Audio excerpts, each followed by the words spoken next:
Hello, my amazing friends. Today I have something truly special for you. Listen carefully because this story will change the way you think, speak, and feel about English. He is the finest psychologist the world has ever produced. He understood the human heart like no one else. You must have heard about Romeo and Juliet, Hamlet, Macbeth, and Othello.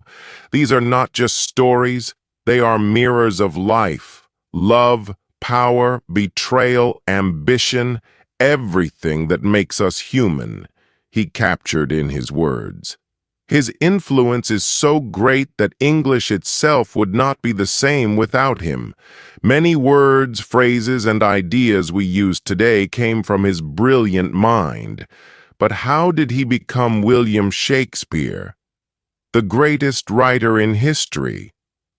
He was not born into a rich or powerful family. He did not go to a grand university. Yet he became the most famous name in literature. So, if you are learning English today, if you struggle with words, if you wonder how to express yourself, this story is for you. Because Shakespeare himself started as an ordinary boy, just like anyone else. This is a story of struggle, passion, and unstoppable creativity. So, sit back, listen carefully, and enjoy. This will not only improve your English listening skills, but also fill you with inspiration. It was a cold April day in the year 1564. In a small English town called Stratford-upon-Avon, a baby boy was born. His parents, John and Mary Shakespeare, held him close, never knowing that their son would one day change the world. His name was William Shakespeare. Stratford-upon-Avon was not a big city. It was a quiet town with narrow streets, wooden houses, and a river flowing gently through it. People lived simple lives, working as farmers, traders, and craftsmen. William's father, John Shakespeare, was a glove maker.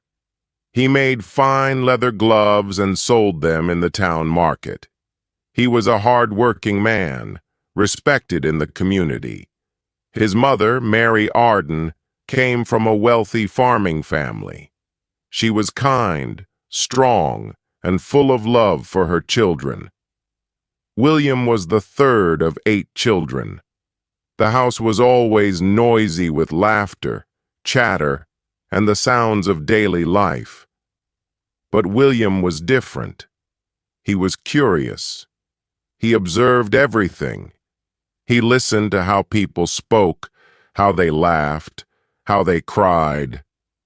He didn't know it yet, but this curiosity would one day make him the greatest playwright of all time. In those days, there were no televisions, no phones, no internet. People entertained themselves with stories. Traveling actors would come to town and perform plays in the streets. Young William would watch in amazement, his eyes wide with excitement. He loved listening to old legends, folk tales, and heroic stories from history. Each story made his imagination stronger. At the age of 7, William started school. The school was a small, simple building with wooden benches and a strict teacher. But what he learned there would shape his destiny. He studied Latin, history, poetry, and literature. Latin was the language of scholars, and young William became quite good at it. He read the great stories of ancient Rome and Greece. He discovered writers like Ovid, Plutarch, and Virgil. Their words stayed with him, inspiring his future plays. But William wasn't just a bookworm. He loved nature. He would walk through the green fields, watch the river, and listen to the sounds of birds. He played with his friends, ran through the streets, and enjoyed life like any other boy.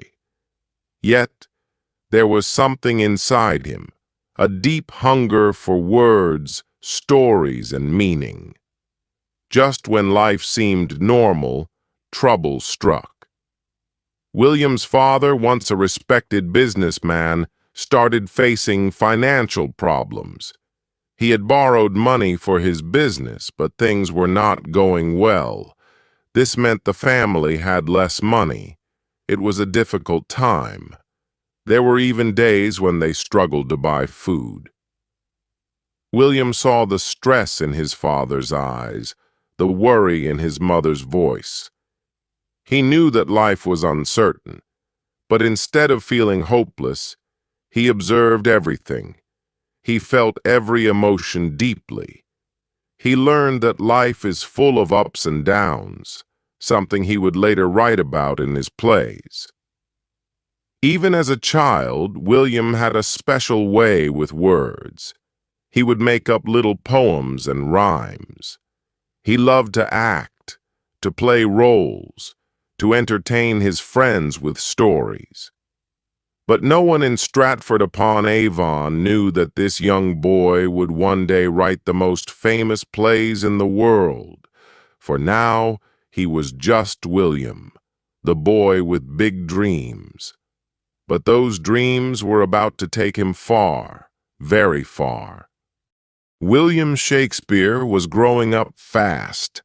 By the time he turned 14, he had already read many books, listened to hundreds of stories, and watched traveling actors perform in his small town. But life was not easy. His father's financial troubles were getting worse.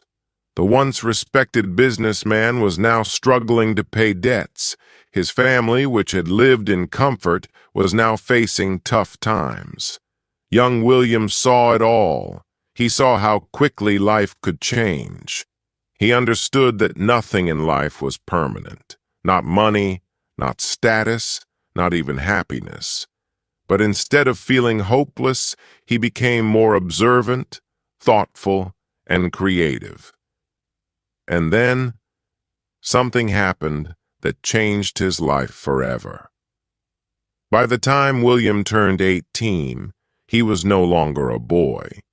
He was a young man, and like many young men, he fell in love. Her name was Anne Hathaway. She was a beautiful, intelligent, and independent woman.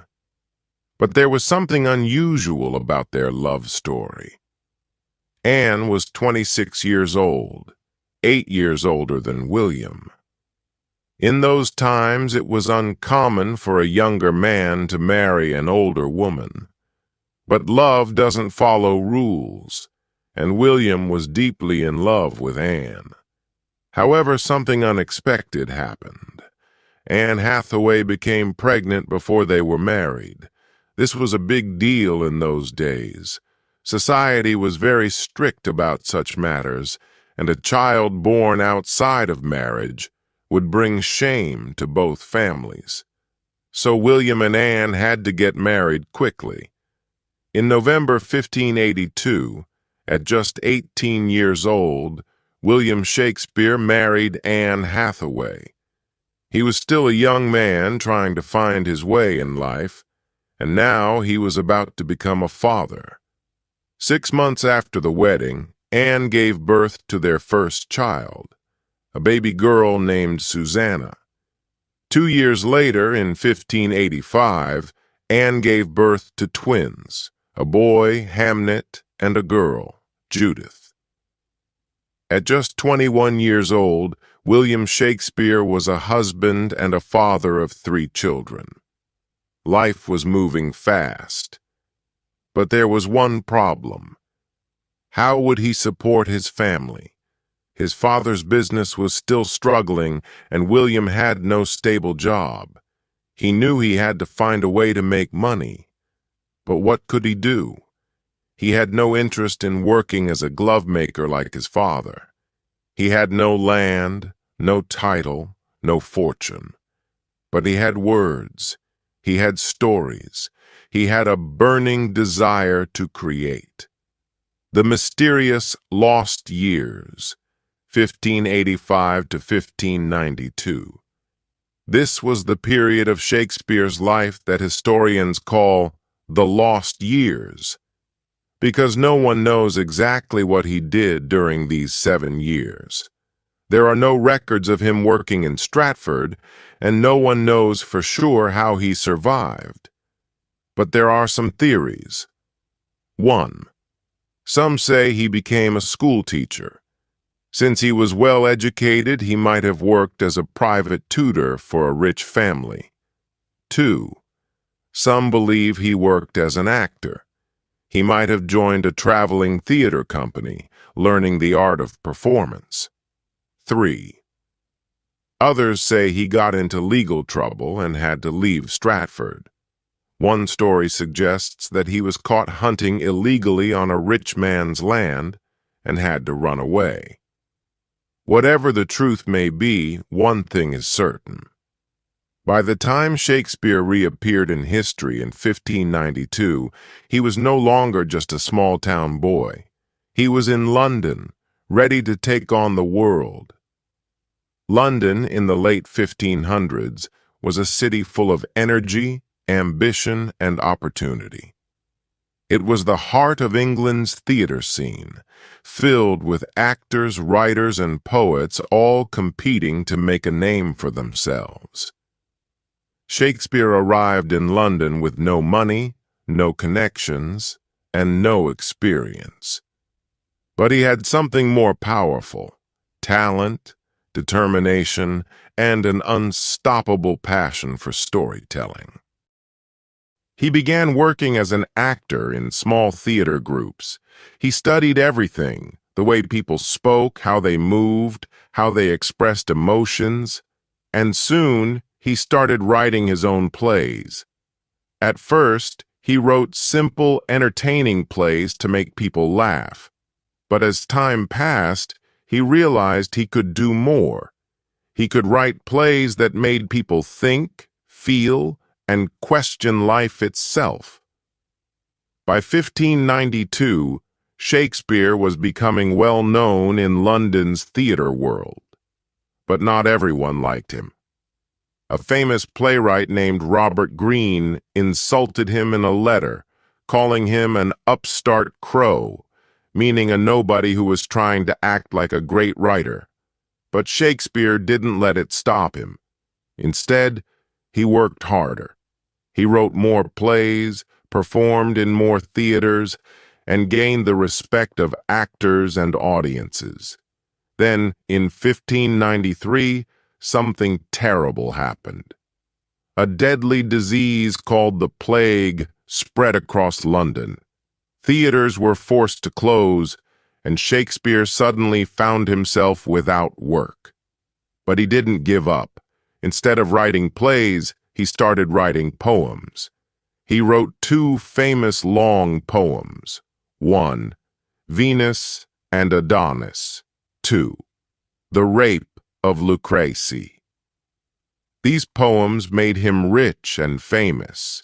Even the Queen of England, Queen Elizabeth I, was impressed by his work.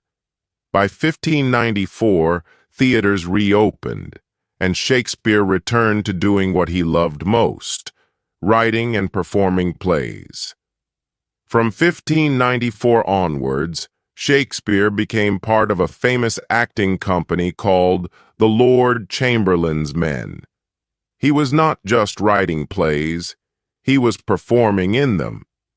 His plays were full of love and heartbreak, Romeo and Juliet; power and ambition, Macbeth; betrayal and revenge, Hamlet; jealousy and madness, Othello.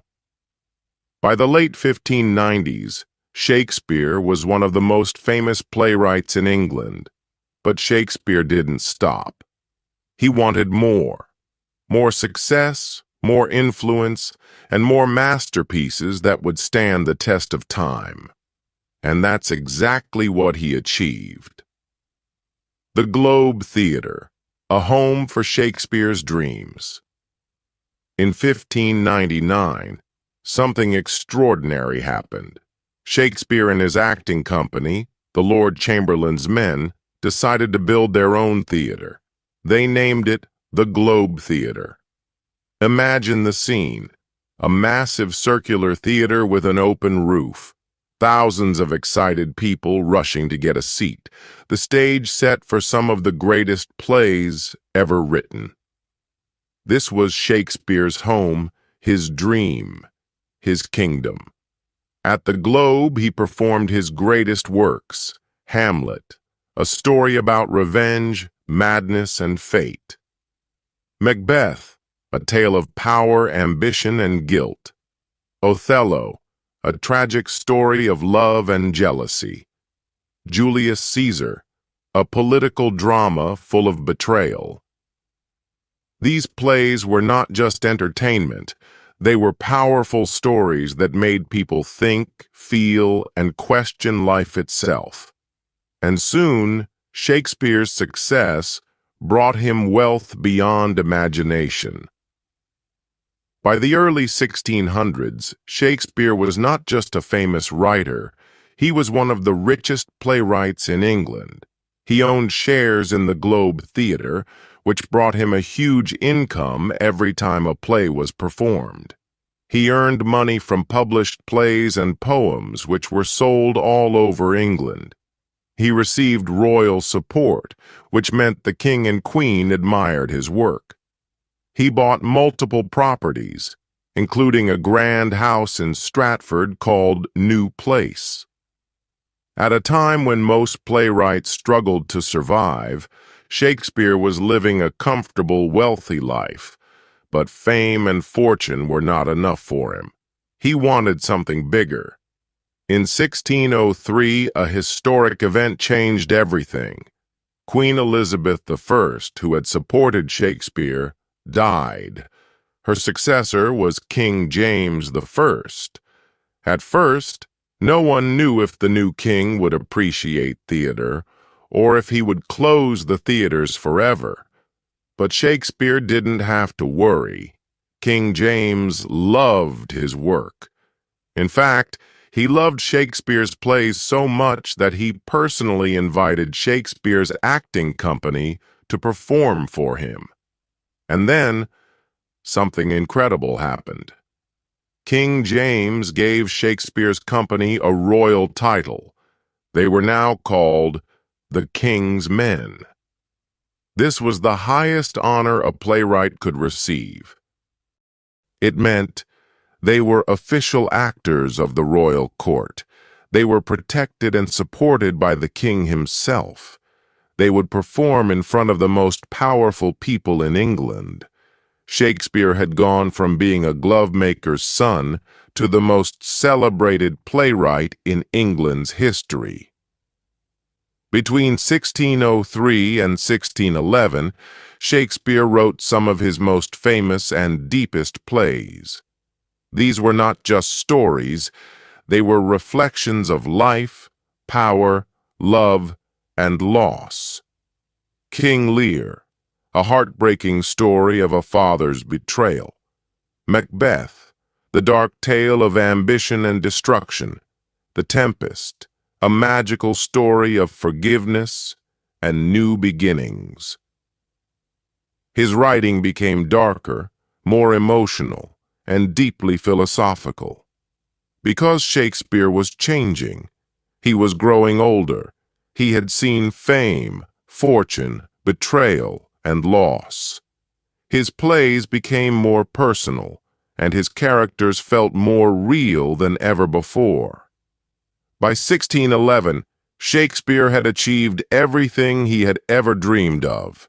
He was famous, he was rich, he was respected by kings and nobles. William Shakespeare had lived a life beyond imagination. He had gone from a small-town boy in Stratford to the most famous playwright in history. He had written tragedies, comedies, and histories that changed the way people thought about life, love, power, and fate. He had performed for kings and queens and became one of the richest and most respected men of his time. In 1613, Shakespeare made a decision that surprised everyone. he retired. For years, he had lived in London, writing, acting, and directing plays. But deep inside, he missed home. He missed the quiet streets of Stratford. He missed the green fields and rivers. And most of all, he missed his family. So, he packed his things and returned to New Place, his grand house in Stratford. Here, he planned to spend the rest of his life in peace. He would wake up early in the morning and walk around his gardens, enjoying the beauty of nature. He would sit by the fireplace, reading books and thinking about the life he had lived. He would spend time with his daughters, Susanna and Judith, talking about life, love, and the future. Sometimes visitors from London would come to see him, asking for his advice on plays and poetry. But even though he had retired, his mind was still full of stories. People say that even in his final years, he would sit for hours, lost in his thoughts, whispering words of poetry to himself. In 1616, something unexpected happened. One day, Shakespeare attended a dinner party with his friends. It was a joyful evening. Laughter, wine, and conversation filled the room. But soon after, Shakespeare fell ill. Some say it was a fever. Some say it was a disease caught from the cold weather. No one knows for sure. But within days, his health declined rapidly. His family and friends gathered around him, knowing that the greatest writer in history was leaving this world. On April 23, 1616, at the age of 52, William Shakespeare breathed his last breath. The world had lost a genius, but his words would never die. Before his death, Shakespeare wrote a few lines that would be his final words to the world. He knew that after his death, people might move his body from his grave. So he wrote an epitaph, a short poem warning anyone who tried to disturb his rest. Good friend, for Jesus' sake forbear to dig the dust enclosed here. Blessed be the man that spares these stones, and cursed be he that moves my bones. Even in death, his words were powerful and eternal. When Shakespeare died, Stratford fell silent. People gathered at Holy Trinity Church, the place where he was baptized as a baby, to say their final goodbyes.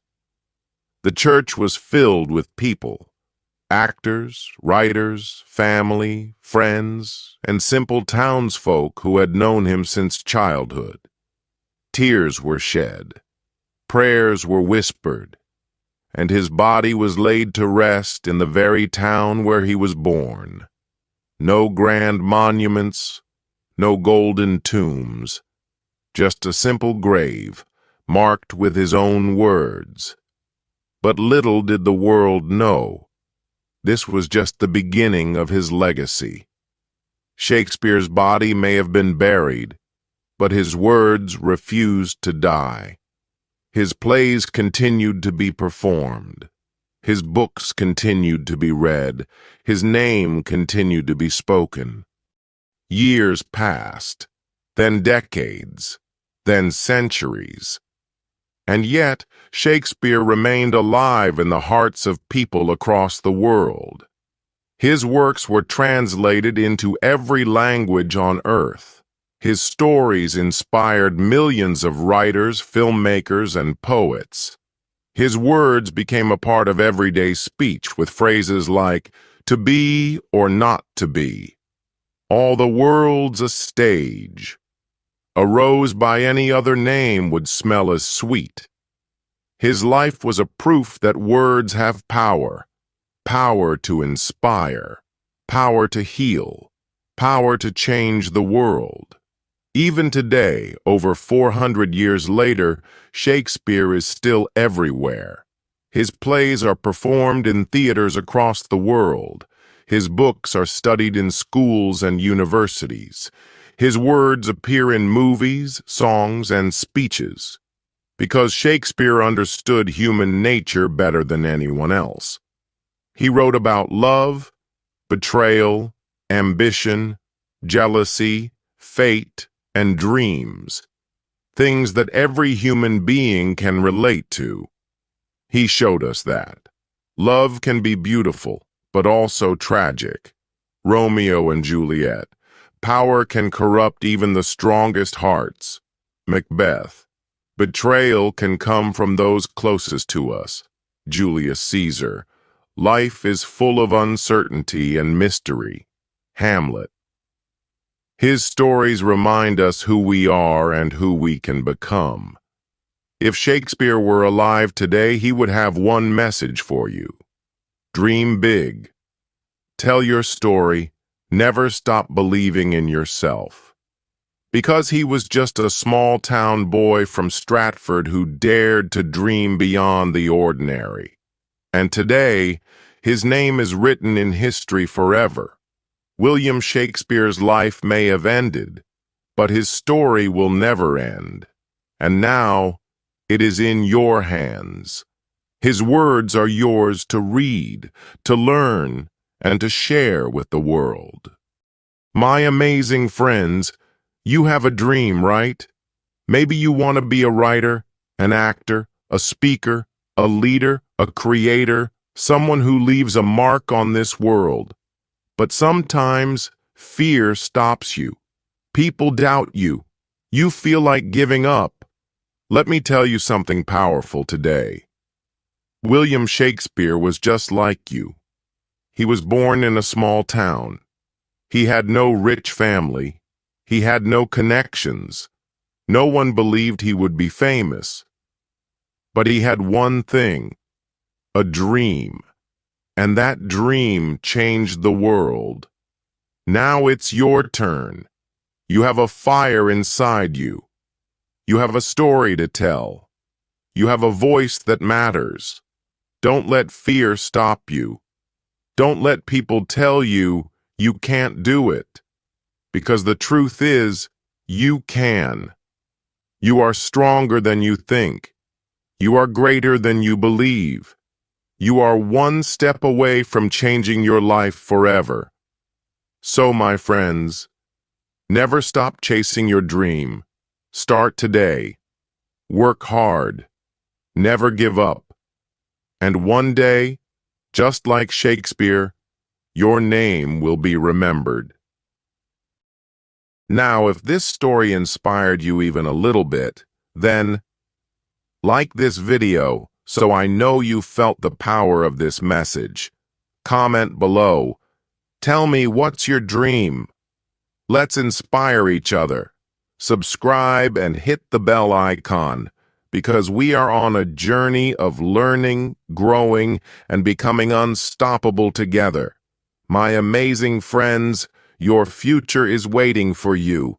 Go and make history, and always remember, it is not in the stars to hold our destiny, but in ourselves.